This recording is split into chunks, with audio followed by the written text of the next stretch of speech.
The hardest jump is going from $0 to your very first paid invoice. When you're first starting out, you don't need a camera that shoots 8K RAW. You don't need a rig that requires a team, right, of 3 people to balance it on a gimbal. You need a reliable, aggressive workhorse that punches above its weight class, captures incredibly sharp images, and most importantly, convinces the business owner to hand you a check. And for me and thousands of other creators, that camera was the Sony a6100. This little unassumingly plastic body was the foundation. It is a camera I use to start landing real commercial clients, shooting real events out here in Las Vegas, and building the momentum for my company, Kelly Productions. While the a6100 is an absolute masterpiece for photography, it can be a massive trap if you're trying to build a high-end, video production company. Today, we're going to strip away the marketing fluff. I'm going to break down exactly why this is the best beginner photography and videography camera on the planet, how I use it to land my first paid gigs, and why, if you are serious about videography, buying this camera will actively not sabotage your hustle. Let's get straight to the facts. If the primary focus, your true bread and butter, is photography, the a6100 is almost unfairly good for the price. Underneath this compact body, it houses the 24 megapixel APS-C sensor.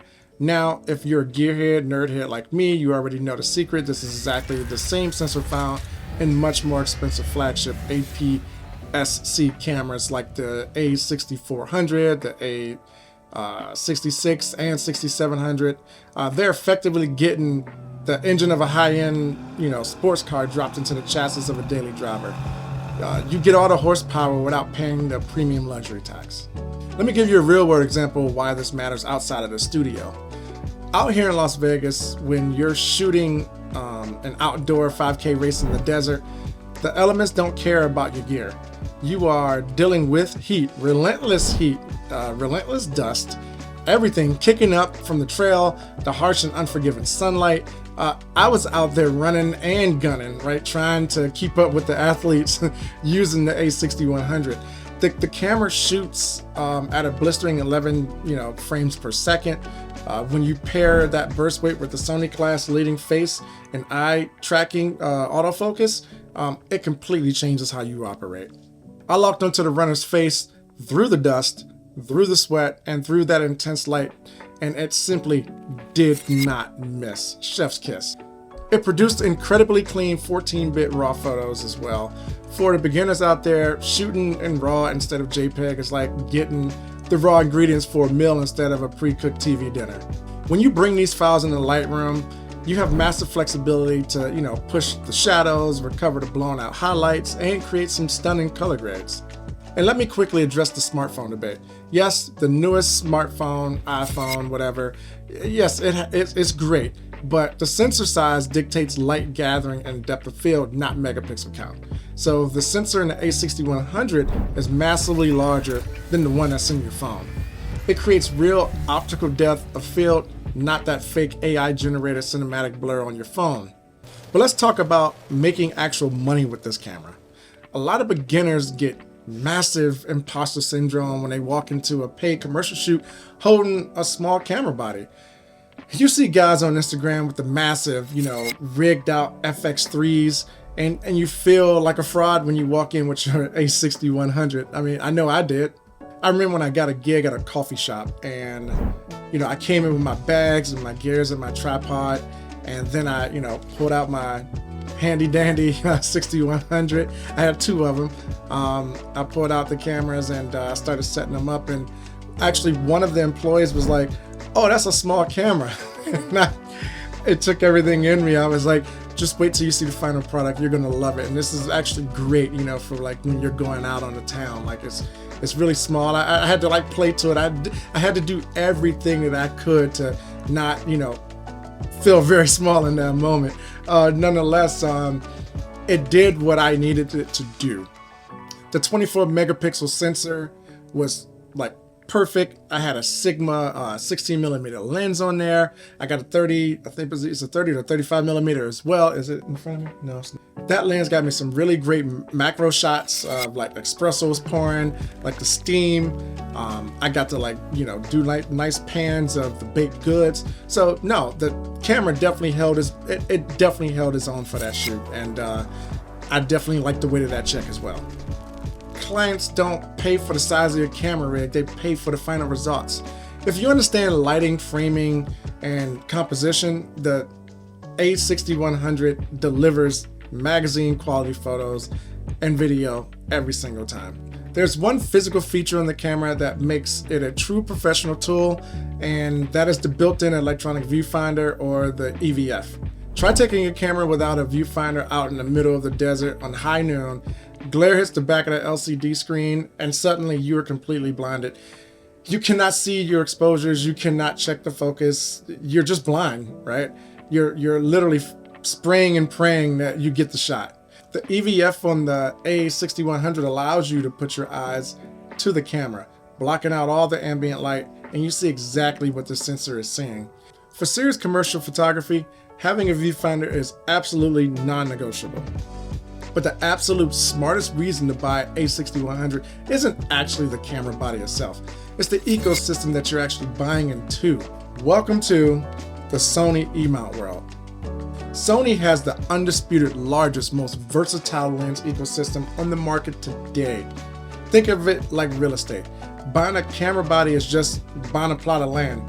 The lens you buy is the actual foundation for the house. So camera bodies will become outdated in a few years, but good glass will last you over a decade.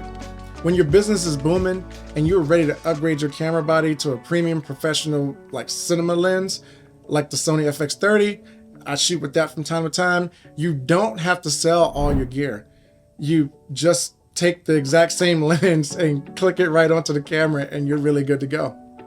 All right, here's where we have a harsh reality check. If you're serious about video, if your goal is to shoot high-end commercials, land business-to-business corporate clients, or you do premium YouTube production, don't necessarily buy this camera like I did off the break. I probably would have saved a little bit of money and bought like the 6600.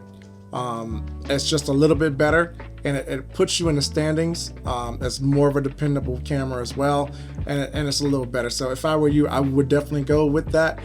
However, I personally, made it work with the two 6100s, and that was just all about, me using LUTs and knowing how to switch different camera angles and good lighting. So I was fortunate enough to get past it. But if I were you, I would probably save just a couple more $100 and upgrade to maybe the newer ones, because this one is not like the newest Sony camera that they have by far at this point. And with AI and the prevalence of it, and they're building it into their cameras now, I definitely would probably go with a different one at this point.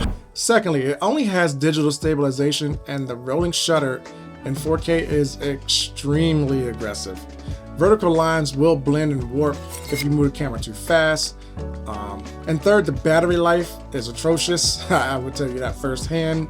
It's atrocious for video.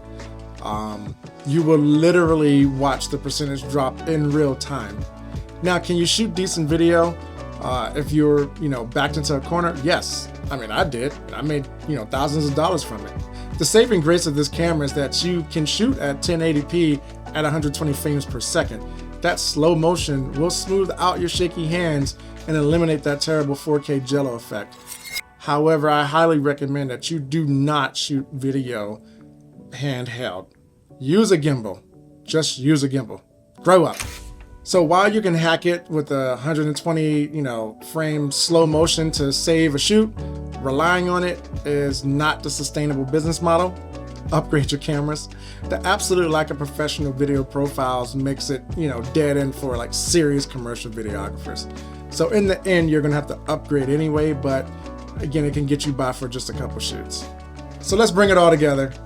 If you are a beginner with dreams of stepping into the professional photography or videography, and you just want a compact, travel-friendly powerhouse for street photography, portraits, small videos, then this camera fits your lifestyle. Hands down, it's the best bang for the buck on the market.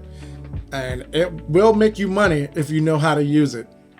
But if you are an aspiring videographer to, take it to the next level and say you just got a couple contracts, I would take that money, save it, and then upgrade your camera if you can. Like a serious content creator or a hybrid shooter, who needs to deliver cinematic video assets to paying clients, yeah, you need to pivot. Look at the Sony, a6400, as I mentioned, like the Sony a6600. Like, those are really good cameras.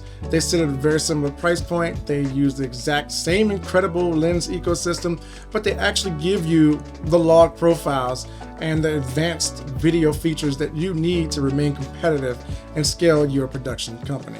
Do your research. Invest heavily in the glass, like I did. I love my glass, right? Yeah, right there. I love my glass. And stop letting the gear limit your hustle.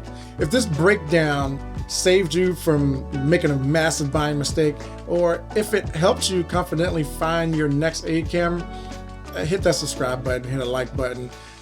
We talk workflows, gears, and business of commercial production every single week. I will see you in the next one. Peace.